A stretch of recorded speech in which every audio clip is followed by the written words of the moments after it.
What's up my dudes, it's Ansu, and today we're gonna do my October wrap-up. I actually read 7 books in October and I thought I only read 6, but I just didn't update my Goodreads. I read 7 books, let's talk about them. I was really in the mood for thriller for some reason in the month of October, and I really wanted to try a few, and Rachel from Love Me in the Library recommended this author to me and I tried it and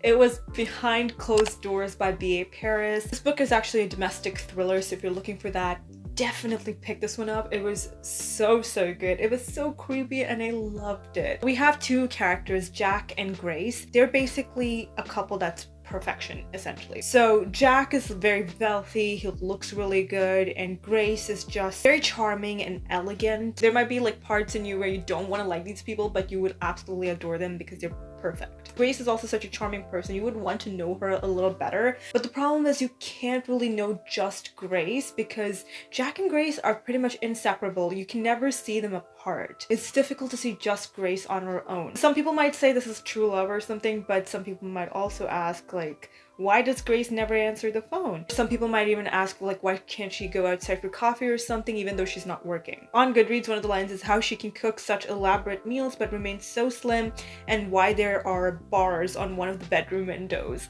Like, if that doesn't give you chills, like, I don't know. There are a few trigger warnings in here. There's animal abuse in here as well. Overall, it was a really fun book. It is a thriller, so I'm not going to say much more about it because you have to read it and get creeped out because it's really good. Next up, I read In a Holidaze by Christina Lauren.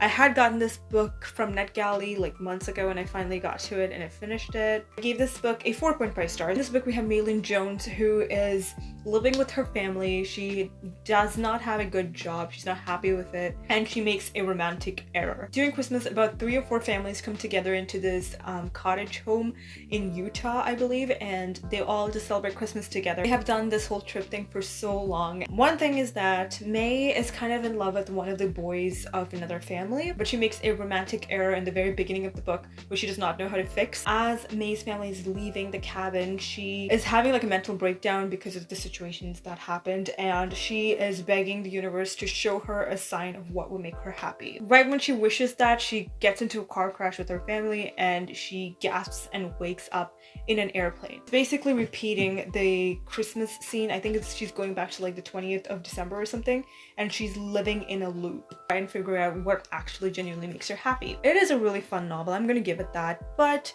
there was just this thing of the loop. I wasn't such a huge fan of it because it just felt unrealistic just because of that. It makes a good story, it is fun to read it, and I think it would make a great movie as well. But I don't know, there's just something missing, and that loop thing kind of threw me off. I was not a huge fan of it, although it was fun to read. I'm not gonna say it wasn't. Christina Lauren has this kind of a charm to their books, and I could definitely see that, but it was not a 5-star read, that's all, but it was fun. Next up, I read The Breakdown by B.A. Paris. This is also another thriller because, like I said, I was in the mood for thrillers. So we have our main character, Cass, who is living in this very like remote town area during a really bad rainstorm.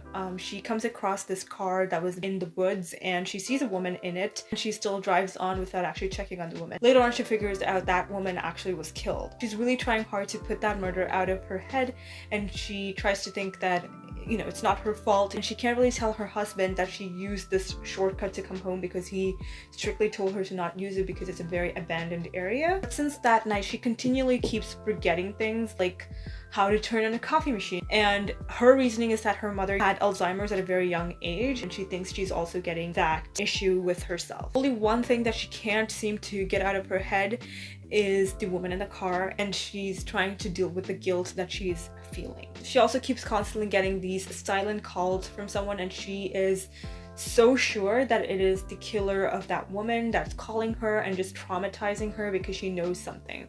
So Cass is really trying to figure out what she can do. The thing with this is it was not as mysterious as the first B.A. Paris book I read, just because it was a very small town and you can only suspect a handful of people. And Cass losing her memory quite a lot, and it was like the smallest things, and she kept freaking out every single time she forgot something. I felt like it was repeating itself quite a bit, right? She's forgetting something and she keeps freaking out, she forgets something else and she keeps freaking out.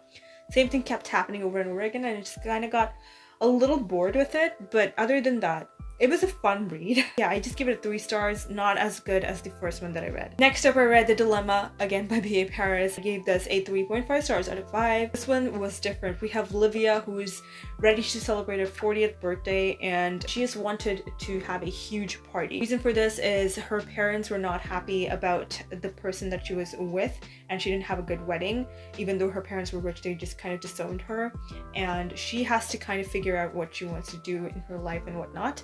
And when it's close to her 40th birthday, she really wants to have a blast and have a huge party. The only person that is missing from her birthday party was her daughter Marnie. Olivia has a secret that she's been keeping away from Adam, her husband, and she wants the party to just be over to actually tell him and basically change their lives forever. And Adam is so determined to make everything perfect in the house for the party until he figures something out that could be really bad, and he has to make a decision of whether to go on with the party or not. And there's a whole thing going on there. Yeah, I can't really say much more about that whole storyline, but this is not a thriller. I know I think it's supposed to be a thriller, but it really was not. I expected a lot more, I guess, because I really loved one of the domestic thrillers. The other thriller was pretty much a lot of fun to read. But this one was quite a bit of a letdown because I was expecting more of a mystery, more of a thriller to happen. It wasn't there. This was more of a drama. So if you're looking for a drama, definitely go for this and you will cry. Probably. I cried a bit. So yeah, it was just a little depressing is all. It was not very thriller-like, but it was fine. I liked it. Next up, I read The Black Flamingo by Dean Atta. I had a live show of this book on my channel. I was co-hosting with Los. This one falls around a boy who's trying to come into terms with who he is. He's a mixed-race gay teen who's going through his life and then going into university and figuring out that he would love to be a drag artist. The whole storyline is basically his entire life from childhood to being an adult in university. And he goes through all of these different milestones and trying to figure out who he really is and what his sexuality is, where he belongs, and all of those things. He's really trying to figure out everything. And then he's just taking charge of his life in the end. It's a very empowering story in my personal opinion. I really enjoyed it. I thought it was a great story to read. It's very short, so you can definitely fly through it. It is very impactful. I feel like a lot of people could relate to it. It's just wonderful. I really loved it. Did I also say I gave this 4.5 stars? Okay, I did. Next up, I read Take a Hint, Dani Brown by Talia, Hibbert, and this one I gave a 4.5 stars. This, I didn't actually like it as much as the first book, which is Get a Life, Chloe Brown. Content warnings for anxiety and death of a close family member. So Danica, our main character, really knows what she wants. She is trying to be a professor, I believe. She wants to be professionally successful and is also super academically gifted. The thing is, she wants her career to go forward and she does not want to be in a relationship whatsoever. She's also a bisexual black woman in England. But every single day she comes across this guard in her university that she's teaching in. His name is Zafar Ansari. From what I understood, he's a Pakistani English person. I like that. There was a good representation there as well. He's a hunk of a dude, but he's also filled with emotions and anxiety.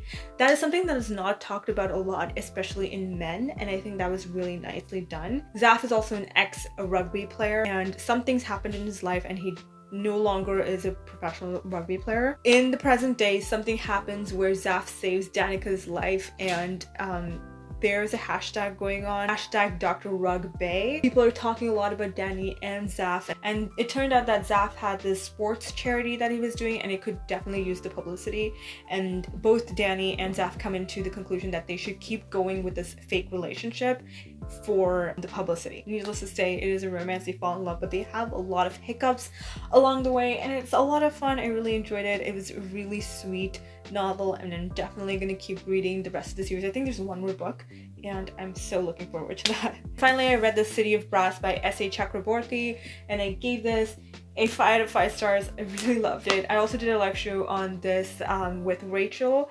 and oh my goodness, it was a roller coaster of a ride. I know some people didn't like it, I've heard that, but it was fun, okay? This is definitely one of those books you need to read as a full trilogy because there's a ton of questions that's not really answered in here, and I think it will be fun if you completely finish the book. We have Nehri, who's living in Cairo, and she is basically a healer. Her biggest wish is to get out of Cairo. She wants to move out. One day she tries to save someone and a godlike creature comes to her and she gets herself whisked away into this magical land where people are more like magical creatures rather than humans. There's a lot of jinns and spirits that are talked about in here. There's definitely brooding characters. There are a couple of like, princes and evil kings and everything. It's just it's a fun read. Definitely pick this up. I really enjoyed it. Also, it has a fully different culture. It has more of an Arab culture woven into here, and I really enjoyed reading that. It was a great aspect to see from because I'm always surrounded by Western culture. It was really fun to read this. Alright, you guys, those are all the books I read in the month of October. Let me know down below if you've read any of these books and what you thought about it. What was your favorite read of October? That's everything from me. I'll see you guys next time, and until then, I'll talk to you all in the comments. Bye!